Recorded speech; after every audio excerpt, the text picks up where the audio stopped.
Although policing existed in one form or another prior, the police were not organized into an official, publicly funded enterprise prior to the 1800s.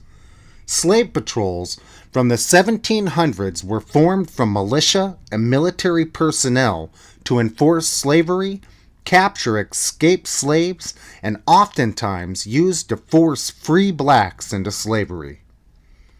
Although slave patrols were disbanded in the late 1800s after the Civil War, they still fundamentally existed as state laws written prior enforced anti-black laws, codifying racism into the state police system.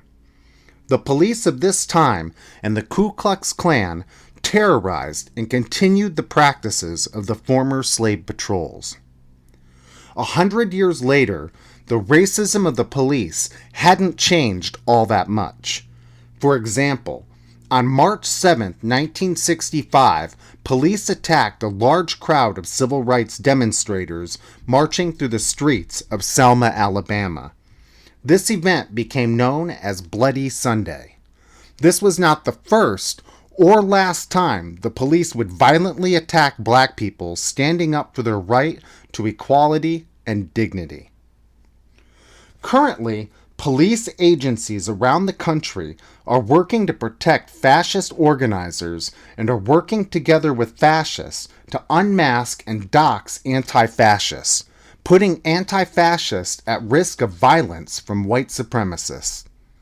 This has happened in Berkeley, D.C., St. Louis, and many other areas, and is irresponsible and dangerous behavior on part of the police.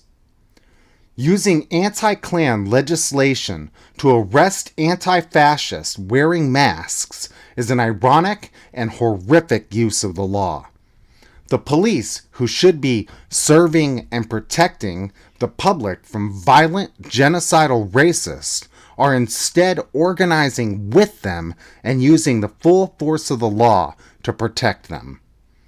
This issue of the police siding with fascist elements is not uniquely an issue of the USA. We see this happening around the world. Even our Canadian neighbors have police sympathizing with neo-Nazis.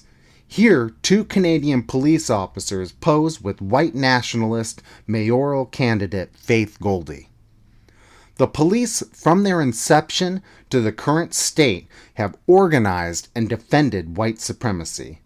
Their sworn duty to protect and serve does not extend to oppressed peoples, but to the ruling class. In the USA, this means their job is to protect private property, the capitalist class, and white supremacy. We do not need the police. We need strong communities. We need worker control over industry and the economy that should be planned to ensure that all people are fed, clothed, housed, and have access to education and medical services. Most crime, or what we consider crime, is economically based and can be eliminated by a system that puts the people first, not profit.